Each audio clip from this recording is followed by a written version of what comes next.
Hi there. At the same Warner Brothers Discovery press panel back on March 21st, where they screened the new pair of House of the Dragon Season 2 teaser trailers, they also gave a pretty big update on their renewed schedule for international expansion on their combined Max streaming platform, which had been paused for a full 2 years ever since Warner and Discovery had their sudden mega merger in spring of 2022. Now, this YouTube channel here covers the Game of Thrones World of Westeros franchise. So how does this specifically affect us? Well, I'm gearing this towards addressing the question, will Max be launching in your country by the time the next season premieres? And we actually have two things coming up. We have House of the Dragon Season 2 coming on June 16th, and then at the same press conference they announced that the second spin-off, Tales of Dunk and Egg, titled Night of the Seven Kingdoms, that will be coming out late 2025. I was surprised by that, so in time for late 2025. And the good news is that these are major flagship shows. This is a tentpole franchise, so they do actively time international rollouts to coincide with these, that some of these European launches they're trying to get done by this summer, and other things they want in time for Dunk and Egg, that they're specifically timed for those. That works out for us. Well, to give the highlight bullet points right at the beginning here, the biggest news from the press conference is that Max will launch in France this summer in time for the Paris Olympics, which is big because that's a place that didn't even have HBO Max before. That's an entirely new market, which will be followed through the rest of 2024 by a global wave of upgrading their direct market regions that already have HBO Max to the new combined Max, which has Discovery Plus stuff in it. Following that, in 2025, they do intend to expand to a couple of new markets. They didn't specify which ones. Some we can rule out if you pay attention to who renewed their contracts and who didn't. But top of the list of possible ones they could expand into in 2025 in time for Dunk and Egg, one they have mentioned by name as we really want to and think we can get there, Australia. Top of the list, Australia, they really think they can get that. Second to that, only because it's a little more complicated, but this is an even bigger market they really want to get into, is the combined Sky Atlantic zone. Everything in Europe that's serviced by the multinational Sky Atlantic streamer, which is all of the British Isles, Germany, and Italy. Big chunk of the global market there. So they said they want to spread there. That is a jewel in the crown. That's Western Europe right there, if they can get it. It's more likely they'll at least get Australia by 2025. Other regions like Canada, a couple of other places, we can rule those out. They renewed their third-party contracts. Beyond that, I can't predict what's going to happen as far ahead as 2026. I'm keeping this near term, what we can say in the next 2 years. So those are the big conclusions right up front, so as not to keep you in suspense. For the rest of this, let me walk you through the history of how we got to this point, because I have been following along with this, but there's a lot of new people here who might not have seen my older videos. Back when HBO Max first launched in the United States, they put together an international expansion plan which divided the entire world into 3 zones. Zone Latin America, Zone EMEA, which is Europe, Middle East, Africa, and Zone Asia Pacific. In that order. That's the order that they roll things out in. Latin America, Europe, Asia. There's also a 4th zone of sorts, this not zone, of all the pariah states that they have no intention of ever expanding into. You know, like North Korea or Iran or now Russia, because they cut off content there. The idea being that if Netflix and Disney Plus aren't even available there and aren't trying to get there, Max doesn't have to worry about trying to get in there either. So on my map, I've blacked those out, the pariah states, the not regions. And notice that this takes up the bulk of mainland Asia. This isn't in the Americas, it's all over there. That you can draw a line through the Caspian Sea to the Persian Gulf, along the borders of Iran and the Ural Mountains through Russia, of just This is the cursed earth. This is zone black. It's off the map. And then running east-west along the south, along the north line of the Himalayas through the jungles of Southeast Asia, separating them from mainland China. You have India and Southeast Asia there. But that's this whole separate region we're not doing.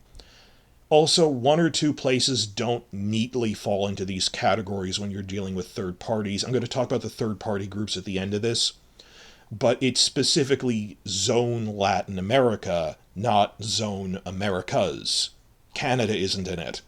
Nor do I think if they ever got Canada, because it's using a third party now, like, they wouldn't be part of the same administrative unit because their content packages would be very different. There's all sorts of really good articles going over how when they expand into a new global region, they have to get the kind of shows that are popular for that subculture there. Like, Canada would have more hockey shows in their content bundles. Latin America would have more soccer shows. Scandinavia would have curling, or those really good detective shows or something. That you have to buy up local content packages, and one size does not fit all. So Canada isn't part of the three zones. I know how you do that. Also, there are three zones by definition outside of the United States. The international zones, not including the US, which already has it, so that's not part of anything. And on the other hand, like Sky Atlantic would blatantly be part of Zone Europe. But Australia, just to be clear, Australia and New Zealand are not part of Zone Asia Pacific. They use third parties for now. So that's a separate thing. So why are we messing about with third parties and stuff? Well, HBO Max, when it started its rollout, they were coming from behind. Netflix was already big, Amazon was already big, and Disney Plus just had this new big rollout planned years in advance with the backing of a big mega corporation when it launched fall of 2019 and had big tentpole projects like Mandalorian to launch with. Whereas Time Warner had been really dragging its feet on making a new streaming platform, they weren't ready for it, and they couldn't have an instant global rollout everywhere directly. Some of the smaller streamers like Paramount, Peacock, simply aren't available in a lot of international markets outside of the United States. HBO Max, though, is sort of middle of the pack. Out of the 7 major streamers, they're kind of middle of the pack. They're not in the big 3, but they're trying to turn it into a big 4. They're trying to be the fourth thing, whereas Paramount and Peacock will probably atrophy away eventually. But they were in that middle ground where they said, well, we don't have the resources for a direct rollout, but we do have just enough resources that they bootstrapped their way up to a quick global release for their content by licensing it out to third-party distributors. So Sky Atlantic in Europe, the Bell Media in Canada. And when this started, when I was covering this in the initial launch waves in 2020, there were over a dozen of these. This whole hodgepodge of this patchwork map I had to put together of these are all the third-party distributors worldwide. Europe in particular was really carved up. That's why I have to use a separate, smaller map putting Europe in focus, because there's so many smaller, because relative to its size, they're big economies and they each use their own streamer. Got really complicated. Thankfully, a lot of this is past. Unless it's relevant, I'm not going to go over every step of what happened. The point is that as a general rule, because of this complication of third-party distributors, the places that HBO Max could launch first were places where they already had a direct market for their content, where there was no third-party distributor. The idea being that then on a scale of years, we gradually play catch-up with those. Now it's been a few years, they have a little foundation under them, and at this point it's essentially the remaining third parties are bribing them not to expand there. That basically Bell Media in Canada, HBO says, if you can pay us more than we think we would earn by launching Max directly in Canada, you can keep us out. But if the amount you can offer us for a new license is less than what we've calculated we'll earn from a Max for Max, we're going to do it. So that's how they're going around the world doing this. As soon as basically France, OCS, couldn't keep paying, Orange Cinema Series was the French distributor, couldn't keep afford to paying them. So that's how these rollouts happen. But they start in the direct markets and in the order Latin America, Europe, Asia. How did this play out? Well, United States got HBO Max starting May of 2020. Then the first big launch internationally was all of Latin America, June of 2021. Because Latin America has no third-party distributors. It was all one big direct market, so just like that, flick of a switch, all of Latin America, from Mexico to Brazil, got HBO Max. No mucking about with third parties. Everyone got it. Well, except for Cuba, but, Cuba. But Latin America got it. It was a big, successful rollout there. Then Europe is a little more complicated. That Europe, because I told you the patchwork, there's basically 3 sub-regions of Europe that had direct markets.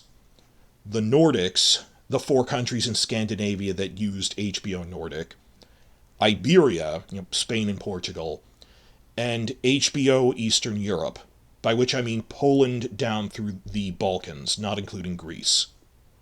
And this came in 2 halves. Originally they said it would all come in October of 2021. It took some time for a few of the others, so it finished by March of 2022. So October to March, but by March 2022, the direct markets all got upgraded to this.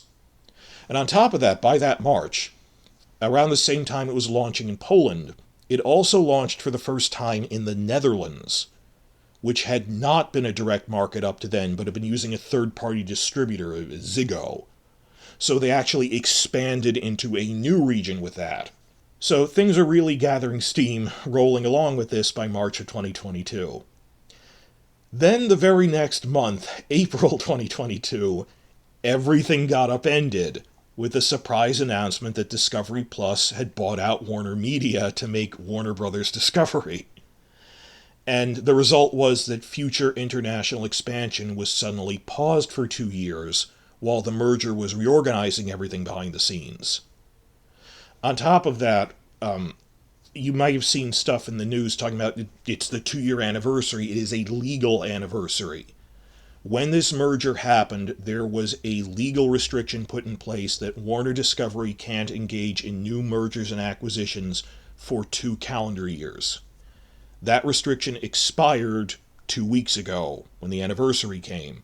So there's all these news articles going, what is their head, David Zaslav, going to do now that his hands aren't tied? Is he going to try to buy Paramount?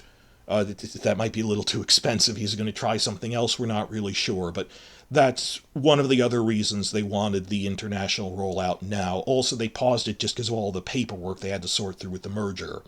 So this is why it's happening now, because this legal thing of the 2 years they had to wait. Well, the plan for this was to start over again, basically. That rather than continue through to the parts of Asia which never got HBO Max in the first place, I'll get to that in a minute, they said let's just start over again at the beginning of the clock with Latin America. We'll upgrade places that already got HBO Max to Max, which includes Discovery Plus stuff. And as I've said before in other videos, I'm so happy that they changed the name by dropping HBO from it, because it was never an HBO thing. It was all of Time Warner, including their entire media empire from TBS to CNN to Cartoon Network. And at their press panels, Zaslav and his executives would directly state, we have done market research. People were confused by this name under the old leadership before we bought them out. They thought it was HBO content when it was like, people didn't know we had family content. They didn't know we have cartoons for children because of that stupid name. I would have called it Warner Plus or something, but, and this is hold it back, I'll link this other video I did off a really good article that when they launched HBO Max, it was supposed to be a gradation of content with HBO scale stuff at the top, like a pyramid, but also cheaper TBS stuff. And instead, the guy they put in charge, Kevin Riley, who used to be the head of TBS content, basically wanted to make himself into a new second HBO guy.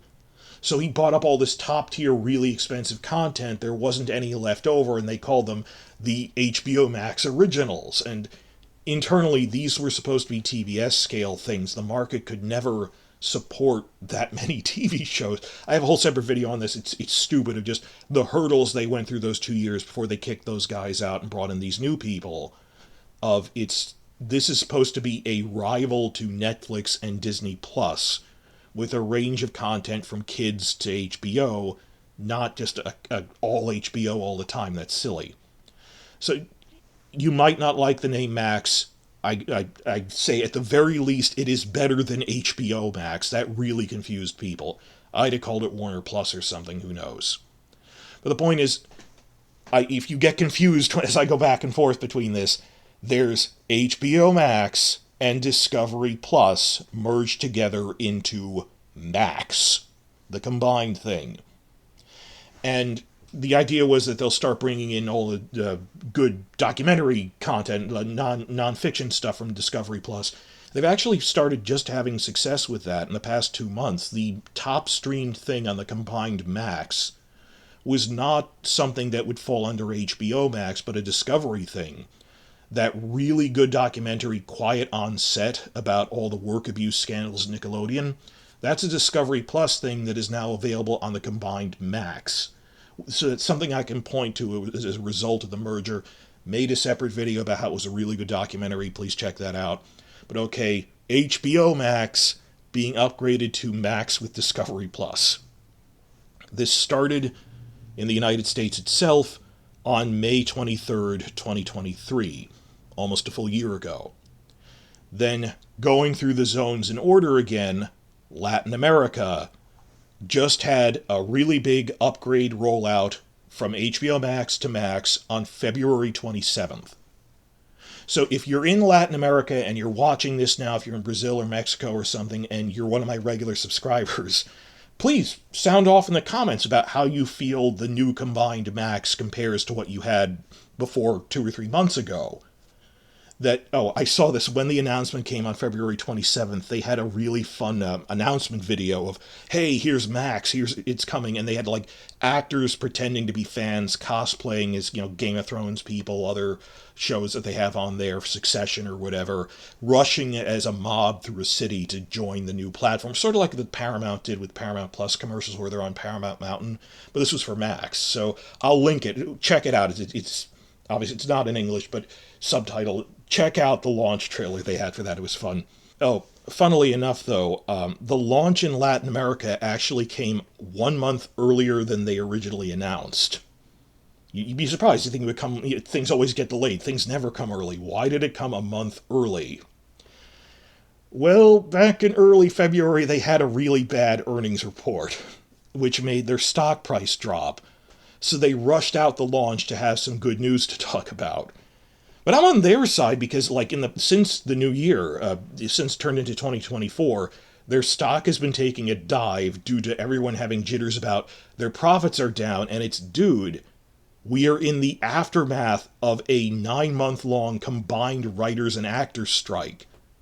Of course, their earnings will be low in the rain shadow, in the aftermath ripple effects of a strike, that they don't have that much content to put out because it takes a couple of months to film and then edit and air everything. So I didn't expect them to be having. Other platforms have been having a rough time this past spring. So everyone was freaking out. And I've seen actual news articles going, why is everyone freaking out? Look at all the stuff they have slated to come out in the second half of 2024. Dude, there was a strike. Of course it's not doing well. So they needed some good news during that fallow time while they were waiting for the effect of the strike to wear off. So they rushed it out. Just fire everything. Everything we got. Rush it out now. So they put out Latin America a month early. So Latin America is now upgraded to Max.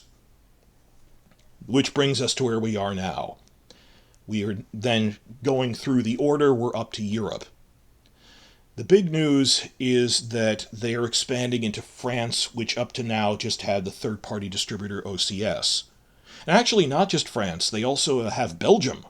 Belgium was always this weird gray area. It's strange. Out of the Benelux countries of Belgium, Netherlands, Luxembourg, all three used a different thing. They were never... Luxembourg's part of Sky Atlantic. Netherlands had its own thing. Belgium, the French parts of Belgium, usually do whatever France does. It's complicated. But France and Belgium will be part of this expansion wave in the summer. This is a key point here. The new European rollout this summer is coming in 2 phases. The main one is on May 21st, but it'll take a little longer to gear up in a few countries where they're aiming to launch in time to cover the Summer Olympics in Paris, which are coming in July. Who is in the main launch wave, upgrade wave on May 21st? All of the Nordics, all of Scandinavia, all of Iberia, Spain, Portugal, and all of HBO Eastern Europe except for Poland. This makes sense when they explained it, that they said it's actually because Poland is doing pretty well, that they said, well, Poland is the only country in Eastern Europe large enough to merit making its own original content. Everywhere else, they just slap subtitles onto what's already in their library. And that they said it'll take a little more time to migrate all the Polish stuff, because we don't make original Hungarian stuff. We do make original Polish stuff. It'll take us a little more time to migrate it over. It's not just slapping on a new set of subtitles. That makes sense. And working through the licensing and everything.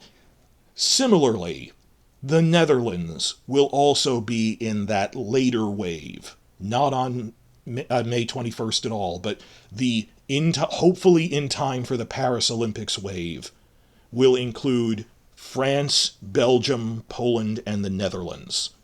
Because these are newer, complicated places where it'll take a little more time to set everything up. What does this leave in the rest of Europe? Well, the big issue, the elephant in the room, just checking off all these other third-party distributors they've expanded into, Sky Atlantic Group. But also, back in March of 2022, remember when I said that when they were launching in Eastern Europe and Poland, they also launched in the Netherlands? At the time, as part of that announcement, they said, in our next wave, the third European wave, which never came because then Discovery bought them, they stated by name, we're going to be expanding to 6 smaller countries on, I call them the fringes of Europe. The 3 Baltics, Iceland, Greece, and Turkey.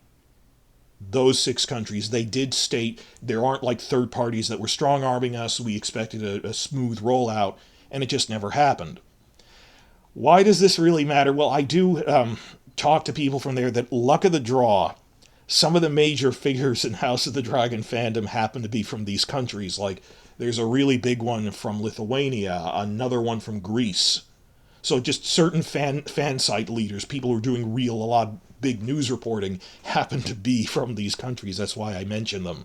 So that's going to have to sort itself out. That a big unanswered question we have is, what's happening to those fringes of Europe that you originally said you were going to expand into? And I've shaded them in green on my chart here on the map of just, is that someplace they intend to expand by late 2024, or have they in fact totally shelved any effort to expand there? Because another thing is when I talk about gearing up local content packages, like, they were buying up content packages for like Turkey, like local Turkey TV packages. It was a serious expansion push into Greece and Turkey and these other regions and making content stuff 2 years ago, and then that got dropped. So maybe local factors changed. Maybe they thought cost ratio wasn't worth it. So we don't know what's going on with those 6 fringes, and some of them might be dealt with independently. And, of course, Sky Atlantic Group, which I'll talk more about when I get to third-party distributors. Oh, side note here that I want to keep relatively quick, so I'm going to look at the clock for this. Overseas territories and dependencies. This affects the United States, Britain, France, and the Netherlands. And also Denmark, actually, but I'll get into that. Of how do you do overseas territories with that? Well, I checked their website. Officially, United States overseas territories count as United States. They get at the same time the mainland does. We have 5 overseas territories, like Puerto Rico, or the U.S. Virgin Islands, or Guam. So those were part of the United States rollout months before the Latin America rollout. When you look at Puerto Rico, isn't listed under Latin America, it's listed under United States, parentheses, including territories. Academic at this point because both regions already have it, but that's for the United States, our dependencies. What about European countries that have overseas dependencies? Well, this was silly that way back when they launched in HBO Max, the original HBO Max in June of 2021, it launched in all of the Caribbean except for Cuba, including British and Dutch dependencies. So Aruba, the Dutch territory Aruba, had HBO Max even when Amsterdam didn't. Now, obviously, this has been upgraded since then, so now Amsterdam does have HBO Max, but there's a good chance that, tell me if you're watching this right now, if you are from the British Isles. London right now doesn't have any form of HBO Max, but if you go to like Turks and Caicos or the Cayman Islands, British possessions do have HBO Max for whatever reason. Maybe something to do with infrastructure with international cables. However, French territories in the Caribbean, for whatever reason, did not get HBO Max. Which is weird. You think it would either be everything in the Caribbean, even when they say, well, it's even places where London and Amsterdam aren't getting them. But for whatever reason, French overseas dependencies don't have it. So like Guadeloupe, Martinique, French Guiana. So now a big unanswered question about this rollout in France coming in like late June to early July of this year is, does that include French overseas dependencies or like Reunion or something? Back in high school, my French class had a pen pal thing with schools in Reunion, in the Indian Ocean. And they'd say, we're like the Hawaii of French possessions and stuff. We're not near mainland France at all, but it was still nice. But I don't know about overseas possessions and stuff with the new French upgrade. We'll see what happens. And a very small separate thing. There's like 50,000 people in this other place. It only affects how I draw a map. But this has been annoying me for 2 years. Yes, they finally upgraded their website. Greenland counts as part of Denmark. So when Denmark gets stuff, Greenland gets stuff. They said you should be able to... Is Greenland like autonomous now? I'm not sure how they're doing that. I have never encountered someone from Greenland in my comment sections. There's barely 50,000 people there. A funny thing, Nikolai Coster-Waldau, who played Jaime Lannister, his wife is a native Greenlander. She was like Miss Greenland for something. She's a famous actress, actually, from there. But it counts as part of Denmark. So on my map, I finally know what color to shade it in instead of just leaving it blank. That was always annoying. So that's part of that up there. So it's weird when it comes to overseas possessions, even though I know statistically this is not a huge chunk of the viewership. But just I want to know what to color in on the map. So will France, Outremer be getting these things? We don't really know. Yet. I'll keep an eye on that. But after the European upgrade wave for Max, which they said is coming May 21st for most of them, and for those other 4, in time for the Olympics by mid-July, they do say in their press release, without giving a specific date, that broadly, late 2024, we want to expand upgrading HBO Max to Max in the Asia-Pacific markets, specifically the Southeast Asia ones.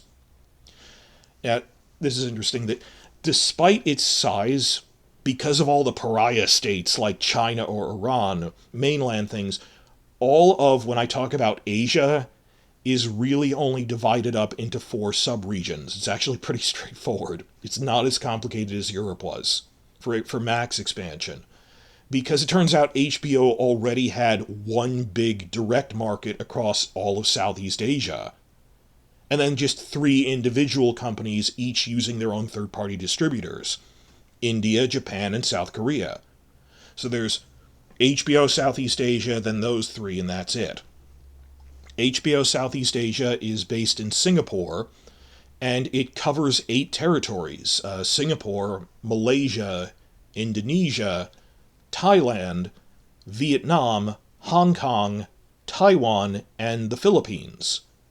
And the Philippines is actually pretty important because I get a decent number of viewers from there on my YouTube channel. Given that many people in the Philippines know English as at least a second language, that there's a lot of viewership for House of the Dragon lately. From when they shifted, there was a demographic shift that more people are watching from Southeast Asia. Like after 2017, when they made a Thai dub, a good dub in Thai that they hired real actors for, there was a boost in viewership from Thailand, obviously. When they started having a streaming deal for Game of Thrones with Hotstar in India in late 2017, we got a surge in viewership from India. Makes sense. So I get a lot of viewership from India and the Philippines now. I get more people on my channel from India than I do Germany. Just at the rate things are now, because of all these international expansions. I mean, even I didn't think about this at first when I was making all the maps of why would it be popular there? But they explained, like, places where people know English as at least a second language. Like, there's also a decent number of people watching from South Africa and stuff. Just, well, they go, oh, yeah, we know English. We don't need to watch it dubbed, so we can enjoy it in the original form. So we got boosts in viewership there, which is nice. Well, like I said, when there was that surprise announcement that Discovery had bought out Warner back in spring of 2022, that slammed the brakes on the international expansion rollout. So Southeast Asia never even got the HBO Max upgrade. That if you were watching this from the Philippines, I was talking in the comments just last week with someone from the Philippines about this, going, oh yeah, they confirmed, we just get HBO Go for HBO content. We don't even have, like, the Cartoon Network stuff on here or whatever. That they said, we're not going to upgrade to HBO Max, then to Max that has Discovery stuff in it. They're going straight from just over-the-top HBO content to the whole combined Max streamer with Discovery stuff on it when they get to Southeast Asia, because they awkwardly paused mid-run on the initial expansion wave. So the good news, talk about this in the comments, I know a decent number of you in the comments are from the Philippines, because English second language. Yes, Philippines will be getting this by late 2024, so you will miss the House of the Dragon Season 2 premiere in terms of Max. I mean, you'll be getting it through your HBO stuff, but you will have the full platform half a year before Dunk and Egg comes out. That'll be already established by late 2025. Last big section here. Beyond the direct markets, that every direct market will have been upgraded to the full Max with Discovery thing by the end of 2024. Beyond that, after they finished upgrading and synchronizing, where could they be expanding Max into new markets? New countries that never had it before in any capacity that use third-party distributors. They said they're going to try to expand into some in 2025 without giving specifics, but I have checked in the news and you can rule out ones where they have renewed their distribution contract. And I've reported on this, case in point, months ago, very prominently, Canada. Bell Media's Crave renewed its license. It could not expand to Canada in 2025. It can only expand when the distributor's contract expires. Next really big market, India. We can rule out India. Because while their contract with Hotstar expired, and this is weird, they were getting ready to launch HBO Max in India. They were even buying up content packages. That has apparently been abandoned now, because they got a new third-party distributor, GeoCinema. Well, Hotstar was owned by Disney, so they wanted to get out of that. We don't want to stream through our competitor, but GeoCinema is this new big third party. Tell me about just how big is that? If you're from India here watching this, they license it through GeoCinema now, and it'll be through that for a couple of years. And having seen the expansion levels we've observed from India since 2017, like, there's as much viewership from India as there is in Western Europe now for Game of Thrones scale content. That is huge if they eventually get it. So, renewed their contracts, so they're not getting it with third parties, so they're not getting Max. Canada, India, next one is Japan. Unext is their company. They renewed their license, but at least they're doing better than what they used to, where they, like, licensed it through Amazon or something. It was really not a good deal. Now, when I talk about places where I have whole videos on what countries is Game of Thrones most popular in and what isn't it, obviously I wasn't expecting Turkmenistan to do very well, but out of like G8 level economies, big global economies, when you look at those, notable for its absence is Japan. Well, Japan and Korea, Game of Thrones just really wasn't that popular there. But it is in like Thailand, so I don't know why it would be that. You would assume maybe it's because they have so much local competition from other historical dramas that they produce their own stuff, that it's harder to get in there. So they have Unext there, which is the third biggest streamer. It's a local streamer, but it's the biggest behind Netflix and Amazon. And I was talking about Europe, but like I said, it's zone Europe, Middle East, Africa. But they're not divided up into a lot of small things. Middle East and Africa are actually pretty straightforward. That OSN is the multinational distributor that covers all of the Arabic-speaking countries across the Middle East and North Africa. Middle East, North Africa, it's all just the OSN region. Now, obviously, it's mostly like Dubai, the United Arab Emirates, or Egypt or something. Some of the bigger economies there, obviously, where we're getting more of the viewership. But it's the Arabic language part. And again, luck of the draw, some of the fandom reporters for House of the Dragon who are just online collating and cross-referencing what the set spy... I'm not in Britain either, but I'm going over spy reports. They do much the same over Instagram and social media. Luck of the draw, there's a couple of Arabic language fandom people who are really good at tracking down leaks, just in the global online fandom, so they keep track of what's OSN doing. So that's why I mentioned that people have asked, what's the deal with OSN? OSN just renewed their contract, so Max cannot be expanding there anytime in the near future, the next 2 or 3 years. And notice I say Arabic language, this does not include Turkey. And the last one to rule out is Showmax.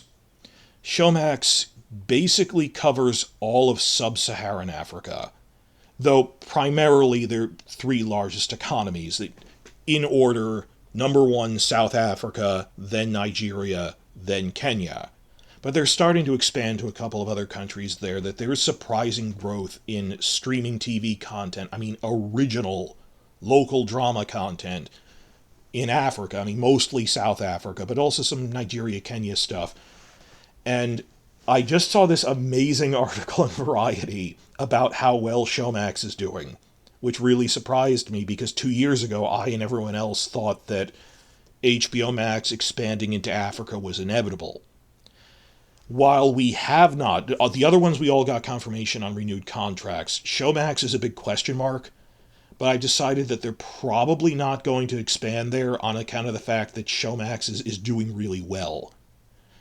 Netflix got beat out by Showmax in Africa. So there's this whole article in Variety on how Showmax beat Netflix. It's very weird there that Netflix, out of the other big streaming things, Netflix is the only other one that can even hold a candle to Showmax, but they got beat out slightly. Let me just put the pie chart up here. Amazon has barely got their foot in the door, and Disney just licenses their stuff through Showmax or something. And they said, how did we build this up? Well, because one size does not fit all. When I was talking about the content packages, and I could make a whole other hour-long video about the content packages. It's interesting how the global industry works.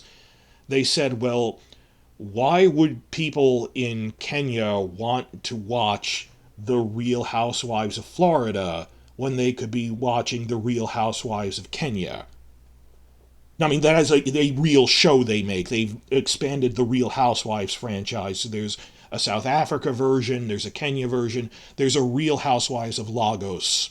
So they're doing that. Oh, South Africa also just made a really good, they compared it to Game of Thrones. They made a new adaptation of the life of Shaka Zulu as a historical epic, which just came out. I like the 80s version, but this one's pretty good. I've seen clips of it. So they have various local content packages and also crime dramas and stuff. So, to the surprise of everyone, they managed to do that. On top of this, 2 years ago was the boom cycle, the streaming boom, which by now has turned into bust. That everyone overexpanded into places where they weren't profitable. And whereas 2 years ago, it's, yeah, let's throw money at the wall and expand into Africa. Now they have to actually look at their accounts on the balance and go, maybe it would be easier just to license this through Showmax for a fee. So read the article. It was really good about just how the global TV industry works. I actually think Showmax is doing well enough now that the HBO Max won't be expanding into the Showmax region anytime soon.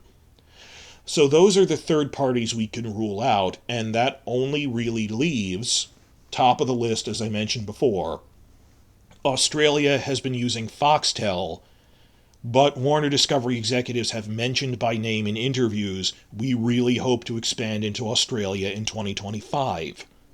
After Foxtel's binge streamer their contract will run out.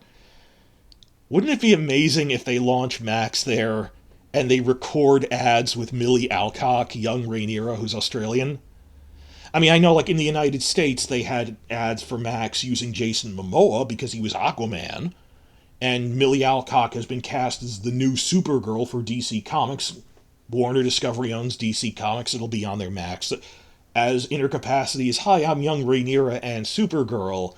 Could they be having her in all the ads in Australia? That would be fun. Of course, this is the most likely, but it is by no means guaranteed, and the updates I saw were filled with legal mumbo-jumbo and talking out of both sides of their mouth. That it's like they renewed their contract provisionally, that they're on the fence. Legally, they're officially on the fence with Foxtel, and we retain the right to expand there later when we feel like it. Which means they are setting up to expand there. So will they, won't they? It is the most probable in Australia. Similarly, New Zealand, which is separate from that, they use a different streamer called Neon. Same thing, where when I checked, they said we provisionally renewed it, in quotes. But they're probably trying to expand to Anzac, to Australia and New Zealand, is more likely than Sky Atlantic. Though they are pushing for Sky Atlantic as well. That they're really hoping to get there. Another thing that's also very probable for 2025, more than Sky Atlantic, is South Korea. Remember when I said they were gearing up local content packages for India? They were also gearing up a local content package for South Korea. There was a real push that we need to get into this new market, untapped. We have no viewership numbers from there. No one really watches Game of Thrones in South Korea. And they said we're going to make a big push to expand there 2 years ago. Having not heard any news about another distributor renewing their license, I think they are going to make a push to South Korea by 2025. Which will be interesting because, in terms of market size, South Korea has roughly the same GDP as Australia, and almost twice the population. Just because Australia is so spread out along the East Coast and everything. So, which would have a bigger impact? An established marketplace, English language, so they don't have to watch it dubbed, Australia getting a better streamer for people who are already interested in it, or an untapped market where you don't know if it'll even be popular, because it could potentially turn into a huge market because it's untapped, whereas Australia is more of an upgrade. I'm not really sure, but we'll see how that plays out. So, Australia, New Zealand, South Korea, and of course the Sky Atlantic zone of just how much of our viewership comes from the British Isles and Germany. And let's throw Italy in there because they happen to have the same distributor. They said they want to get there, maybe 2025. If they do, they will be trying to get it out by the end of the year in time for Dunk and Egg. That's the most we can say about it. So, the two big remaining prizes are the Sky Atlantic Group and India. Anything else, I mean, there's only so many other places you can see on my map here of just the remaining pieces on the chessboard, on the risk board, that they have to expand into. And this encourages me for the health of Warner Discovery because in terms of the streaming wars, and I have a separate video about state of the industry, please check that out. Disney, Amazon, and Netflix have, if you compare this to where they were at the start of 2019, where they were doing international rollouts, they've already rolled out everywhere. And they have no future expansion waves to look forward to if this will boost our subscribers and our revenue. that everyone overexpanded now, like, well, now what are you going to do for money? In contrast, Warner Discovery is actively gearing up for new international expansion waves. France is a big market. These other Australia, the Sky Atlantic Group, if and when they can expand their streamer into these formerly third-party regions, it'll give them a pretty big boost. I'm not saying they'll overtake the big three that have like 200 million subscribers or something, but right now they're closer to 100 million. But 2 years from now, once they've gone through all these expansion waves, they'll be nipping at the heels of the big three. They'll be close behind them, leaving the Paramounts and Peacocks in the dust. Because what are they going to do? So I have a separate video after this about the state of the streaming industry, how are they all going to do relative to each other, but in terms of our purposes of when are they rolling things out, the big thing for me is the France launch.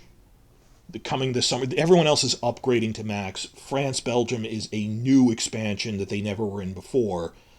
Then the really bigger upgrade for Southeast Asia that they don't even have HBO Max there in terms of, again, large number of viewers from the Philippines come on here.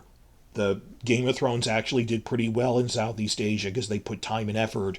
By season 7, they had a big launch of all the prior seasons of good local dubs, good promotional things across Southeast Asia. We'll see where they go with that. And what are they going to do with the handful of remaining untapped markets? I'm not really sure, but wow, it's weird. I had fun covering HBO Max expansion when it was first coming out, from that window from mid-2020 through early 2022. And I haven't made one of these in 2 years, and just the maps are interesting. I know it's trivia, but there hasn't been news this week, and this will basically be the plan for the next 2 years. I don't anticipate a major upgrade to this, unless early 2025 we get a huge announcement about, we have confirmed that there's an Australia launch by, like, June of 2025 or something. So I'll check back then. But for the moment, thanks for watching this, and check out the follow-ups to it about state of the streaming industry.